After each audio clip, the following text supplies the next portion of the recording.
The right to offend is not some pesky little part of freedom of speech that we have to put up with. It is the heart and soul and lungs of freedom of speech. It is the coursing lifeblood of human progress. It is the instigator of liberty and modernity and science and understanding. What a laughing stock today's student leaders are, that they can so casually dismiss the right to be offensive without realizing that their lovely, enlightened lives are the gift of individuals who gave offense. Offensiveness is not just something we have to begrudgingly accept. Offensiveness is the motor of human progress. Now broadcasting from the Right to Offend Media Studios in sunny South Florida, bringing you the latest in politics, current events, art, and pop culture. This is the Whitfield Report Live with Sam Whitfield. But giving offense is good. In fact, it's essential.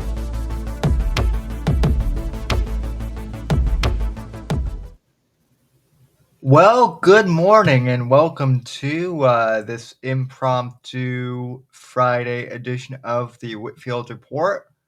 Live on Rumble, X, and now on Kick.com as well, ladies and gentlemen.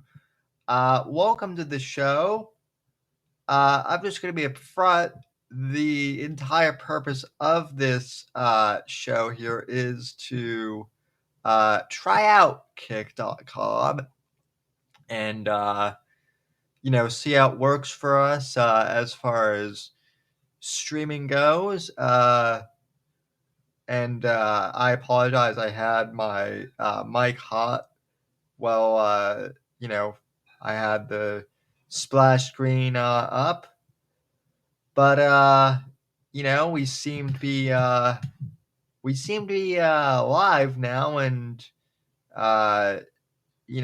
going strong. So that's good. So anyway, welcome to everyone tuning in live, and hello to those in the chat. But I actually do have a little bit of a show today as well. Going to be kind of a short one, but a live one nonetheless. So, folks, I want to start off today's show. We have we talked about this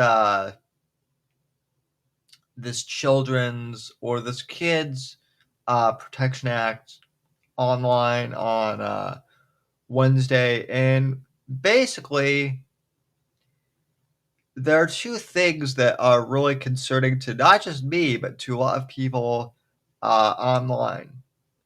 The government is trying to, and this seems to be unfortunately a bipartisan thing for right now.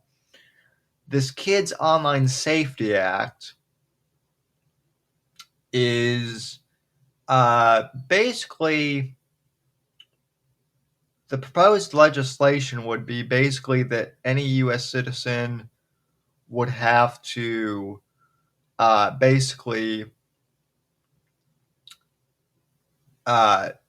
give their ID, their government-issued ID, anytime that they wanted to access an adult website to view adult content, under the guise of protecting children. And, that this database would be essentially either available to, your local government or to, the service provider, right? Which is really,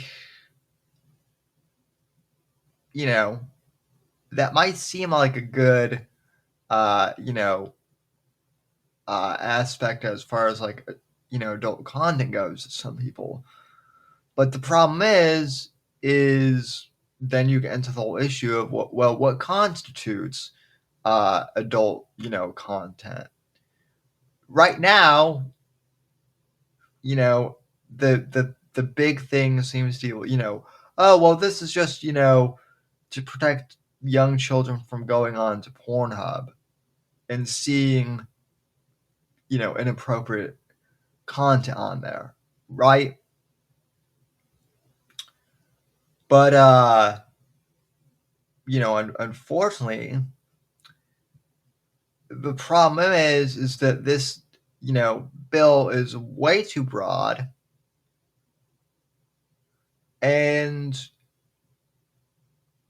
adult content, as we pointed out on Wednesday's show,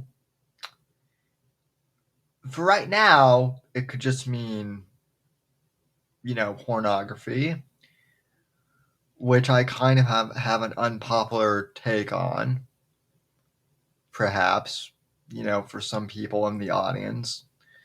But it could also extend to things like, video games, even like, firearm, related websites and firearm related magazines. The left for sure is, would try and shoehorn that in. And so I think having these ID databases just in general is a really bad idea. And I also have perhaps, and I actually got some, comments in my DMs regarding the show on Wednesday, because I'm not sure people really understand where my position is on this whole thing. So let me be absolutely clear on things. Right? I understand that some people might have good intentions for wanting to support this legislation, to protect underage children from viewing explicit content online. I understand as good intentions, but as the saying goes, the road to hell is paved with good intentions. And this seems to be yet another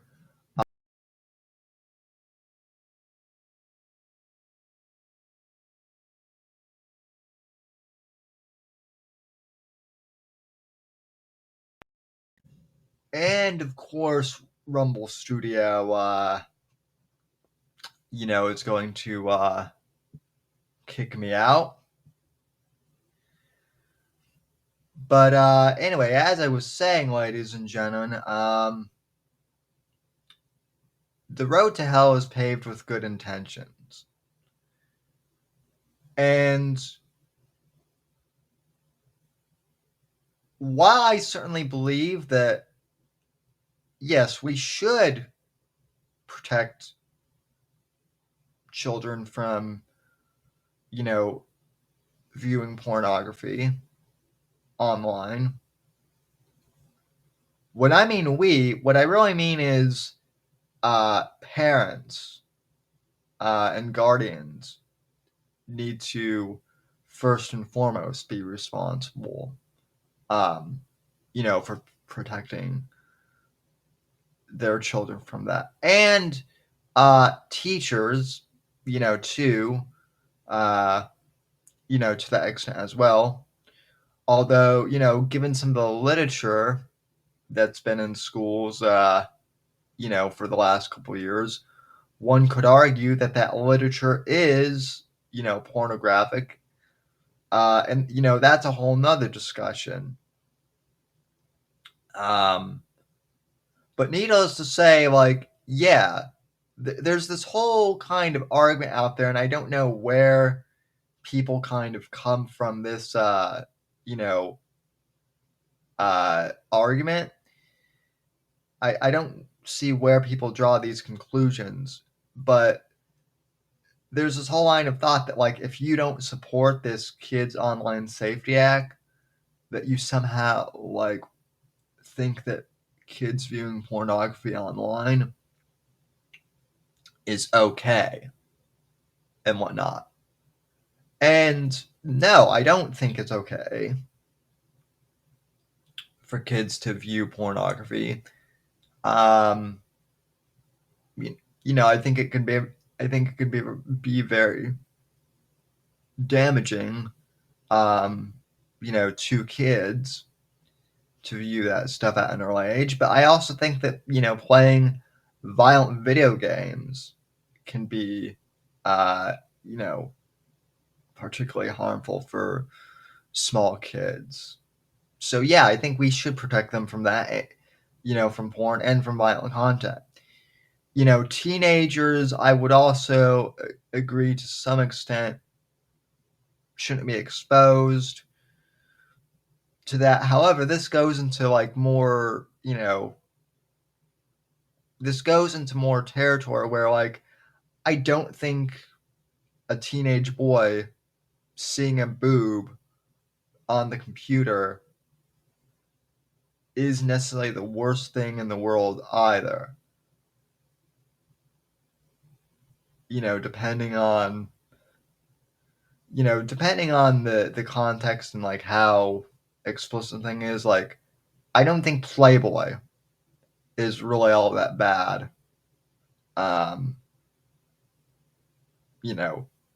In the grand scheme of things. But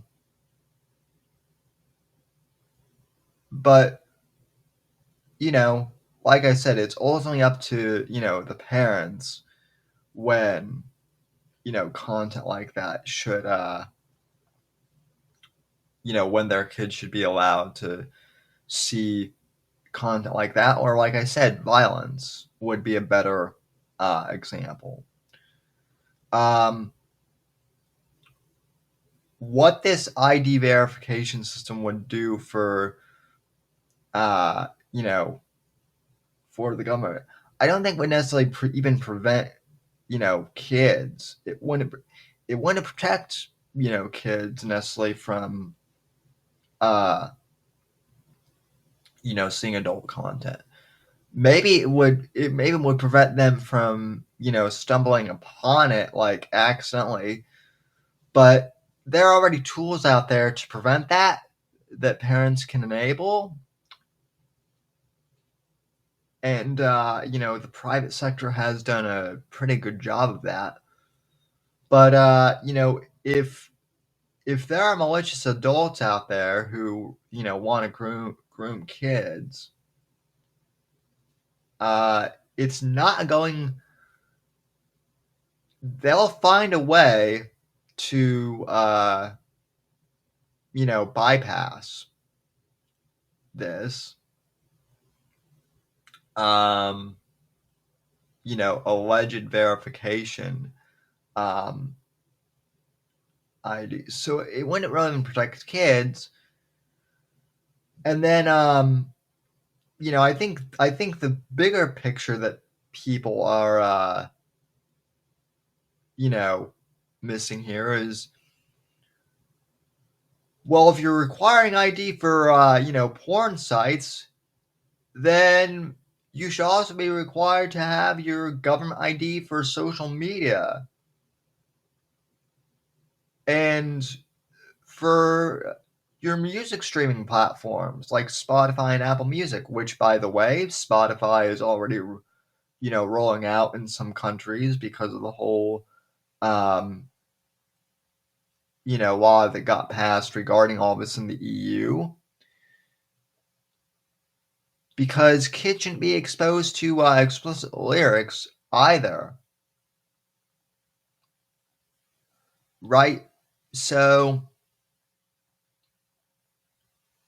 do you see where I'm going with this? It's not just about, pornography, as the proponents of this, are saying.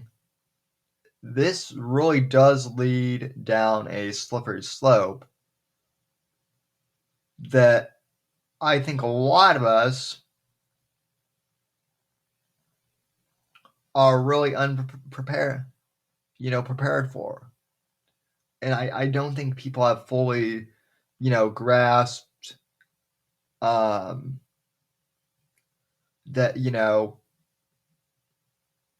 today could be, pornography, but tomorrow it could be literally your religious group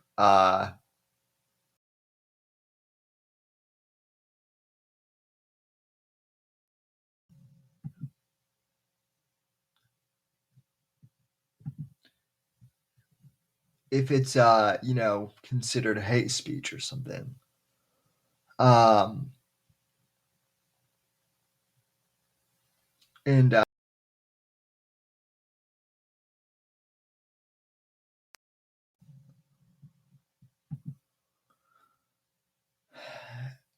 apparently Rumble is not wanting to play nicely today, so that's lovely. But anywho, so yeah, I mean, I have concerns about this, and I think, justifiable concerns regarding the censorship. Now, I actually have a video about this that I want to, go ahead and play, that actually talks about the, it talks about the,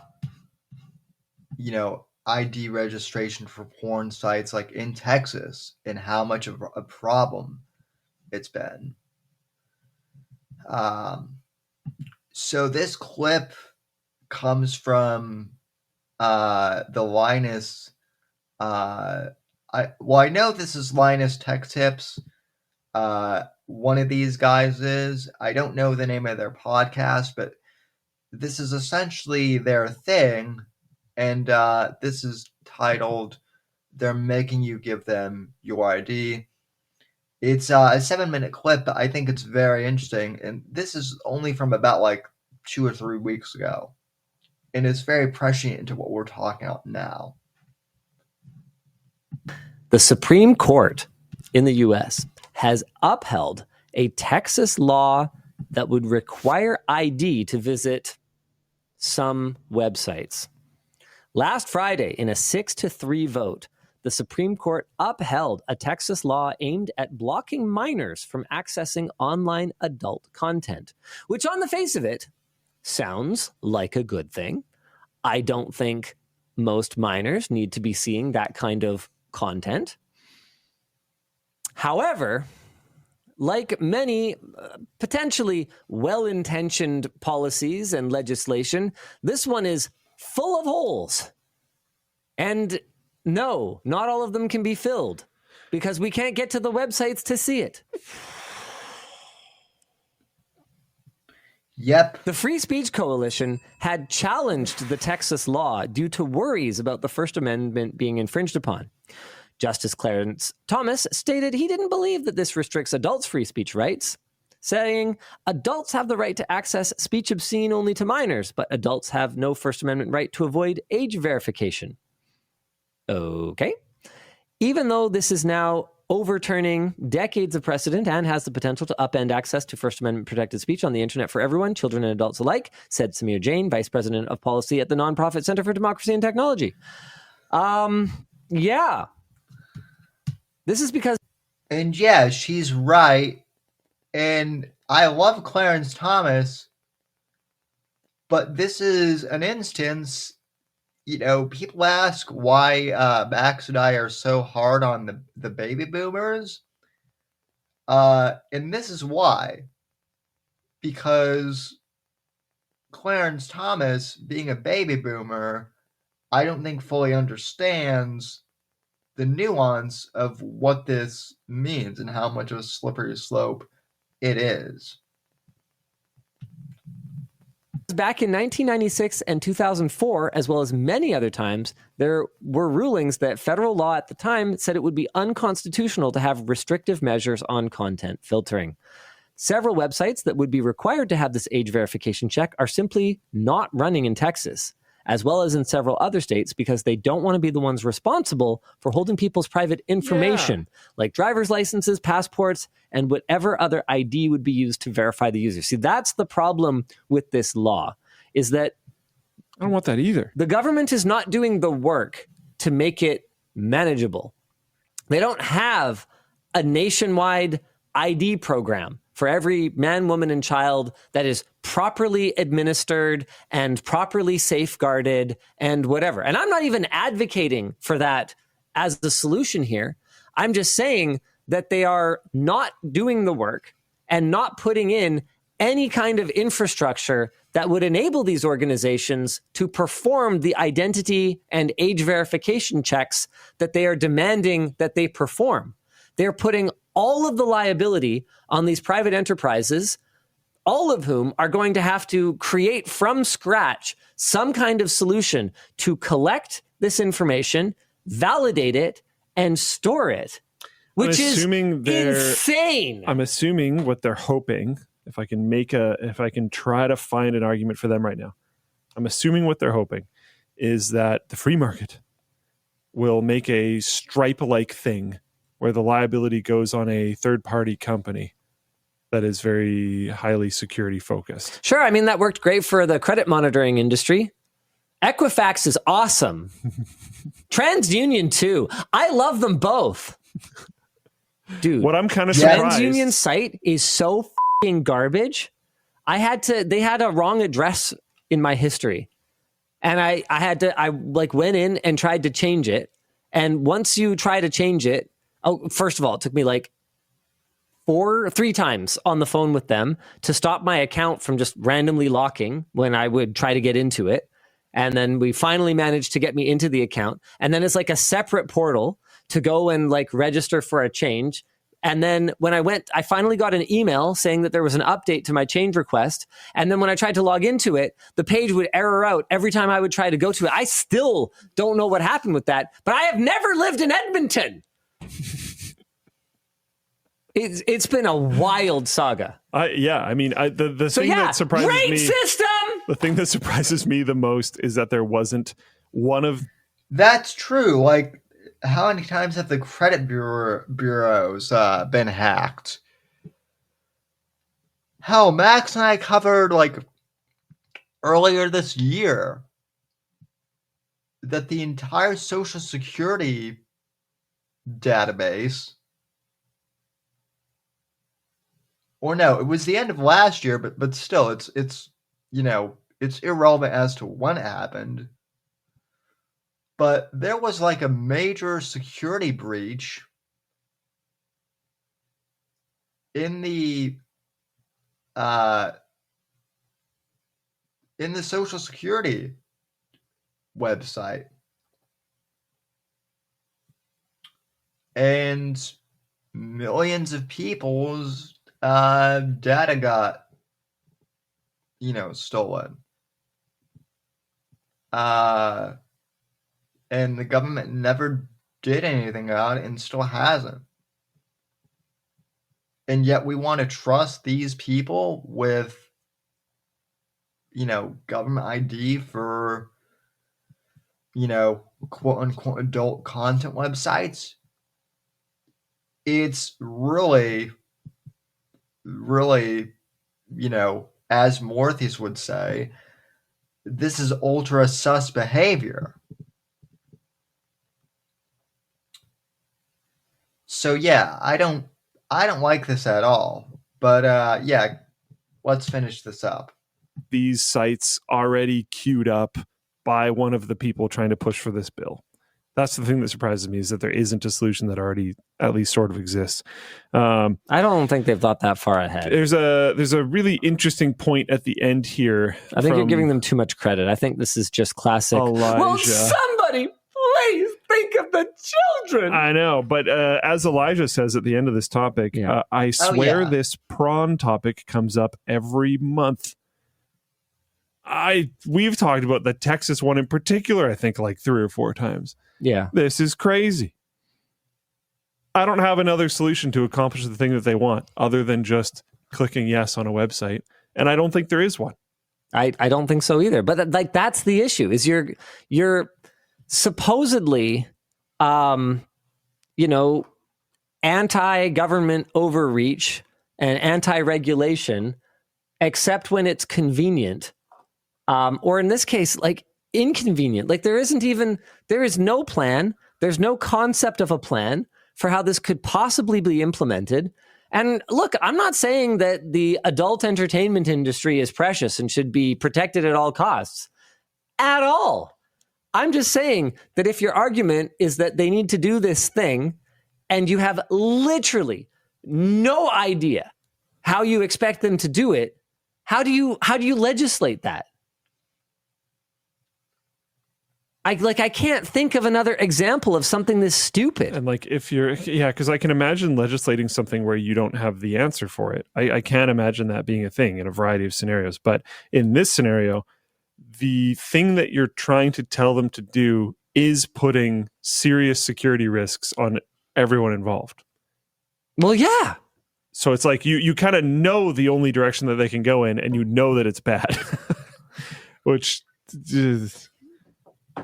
seems not good. Yeah, I gotta wonder what lobbyist is pushing this. Like, who is asking for this? I don't know. Genuinely unsure. Helen Lovejoy. That's the only possible thing I can think of. Who's that? Won't somebody please think of the children? Oh, that is actually her. Wow, you're so informed. Am I? On The Simpsons? I'm sure, yeah. Yep. Yeah, pretty much. I mean, I haven't seen... Yeah, so I mean, that's the other thing. It's really telling how, like, I'm not going to say this is the case for all of them, but like a lot of these, admittedly again, boomers and also, Karens, and some of them were Trump people. They were upset when Facebook and Twitter was censoring their conservative, social media groups, and justifiably so. And yet some of them are now saying, well, we need to restrict access to porn sites for children, and we need to have the government, have everyone give them their IDs to do so, or have these private institutions collect that data. And after all the abuses, from censorship and privacy regarding, social media platforms, do we really want the adult industry or any other industry to be collecting ID like this? And by the way, there are already ways to like verify, age for adult websites, particularly like if you have an account on these sites, most of them, like, they require you to pay to get in anyway. So you have to have a bank account, where your like credit card is tied to. And yeah, like they can tell from that whether or not you're 18 or older. So again, this thing is incredibly stupid, and it's a slippery slope that no one is focusing on. Here's another take on the on the ID thing.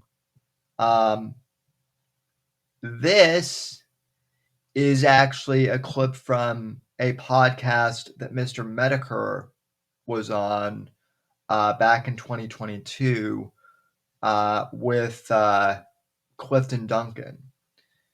Now, for those who don't know who Mr. Medicare is, Mr. Medicare, most people who listen to this show, I know will know who Medicare is. Okay. I know the vast majority of this audience does. But for the uninitiated, Mr. Medicare is basically he's an internet commentator from that was really famous like during the 2015 kind of internet commentary era. He's not really he's not really like political, or at least he wasn't for a long time until the far left and the social justice wars really started to try and cancel people online for hate speech. Right? He got canceled himself, off of some of these platforms. Like, he's banned off YouTube officially. He's been banned off of all these other platforms. And so he's kind of like a free speech, protections guy, essentially. There's more to him, obviously, but in this context of which we're talking about, yeah, like he's, a free speech online advocate.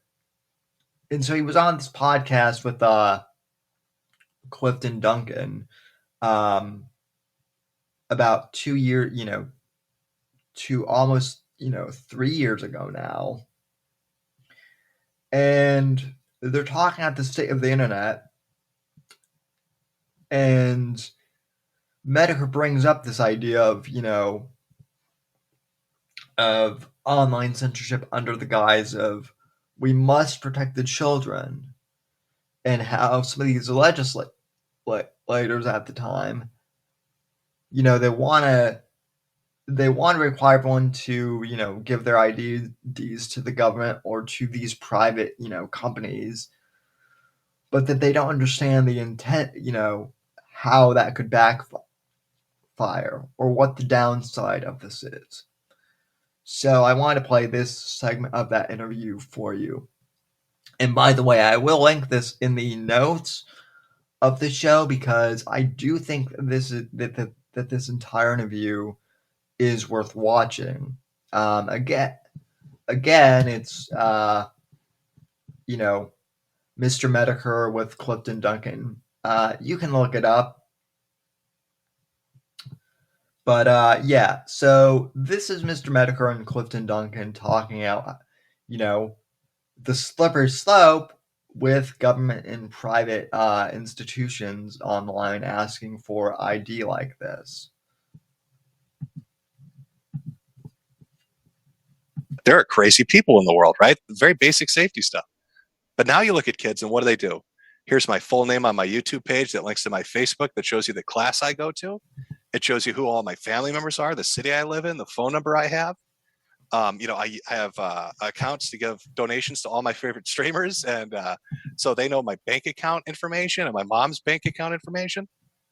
There's no anonymity.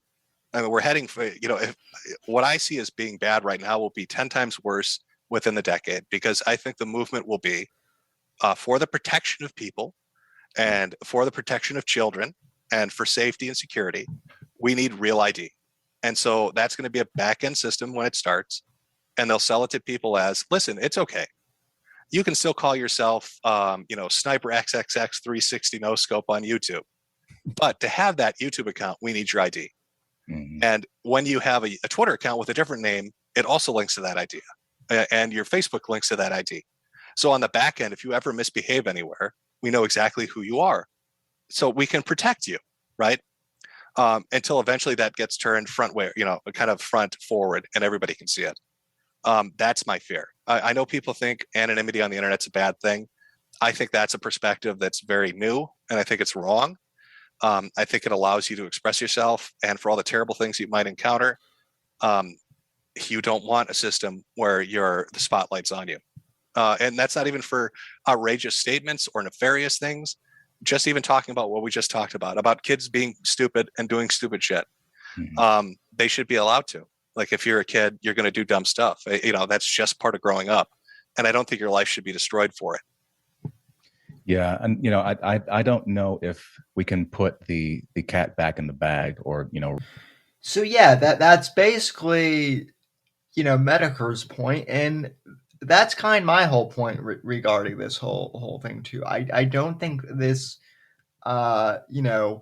effectively an online censorship thing, really like is a good idea. I don't think it solves the problem that well-intentioned people have. Honestly, I don't think that the people really pushing this bill have good intentions with this at all. I do think it's purely authoritarian. So I am very skeptical of this whole thing, but I can at least see the argument of like well-intentioned parents wanting to protect their children from this type of stuff. And so to those people, I am saying that this is not the solution you want, and it's on you to protect your kids from online content like this. So anyway, well, folks, I just wanted to test out the kick stream here and see how it goes. We've been going for about 40 minutes here, so yeah, I think that'll about do it. I know that this is a kind of shorter episode, but yeah, this was fun to try out. I think Kick will be good for us, and hopefully the video on demand archive will work well. At any rate, you can also find us on the Whitfield Report over on Rumble, over on the Whitfield Report Live. You can follow me on X at @somebody_NDC. Kick.com/the Whitfield Report, and you can follow the Whitfield Report podcast, which basically is like, it's a podcast version of these live streams on Spotify, Apple Podcasts, and wherever else you get your podcasts too. This is Right to Find Media as well, so check out all our other shows as well. Bits and Bones tonight at 10 p.m. with Morpheus over on his channel on Rumble.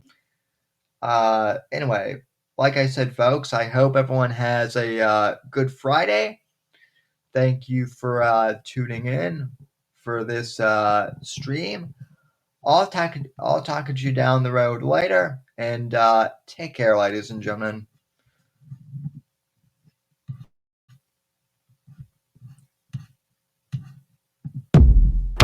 The right to offend is not some pesky little part of freedom of speech that we have to put up with. It is the heart and soul and lungs of freedom of speech. It is the coursing lifeblood of human progress. It is the instigator of liberty and modernity and science and understanding. What a laughing stock today's student leaders are, that they can so casually dismiss the right to be offensive without realizing that their lovely, enlightened lives are the gift of individuals who gave offense.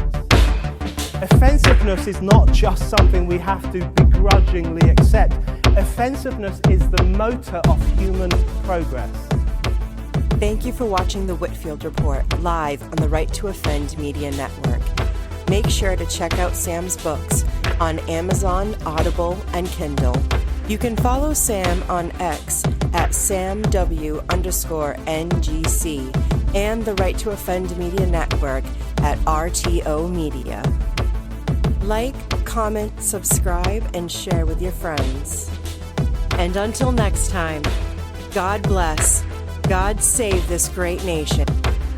God, freedom, legacy, in that order.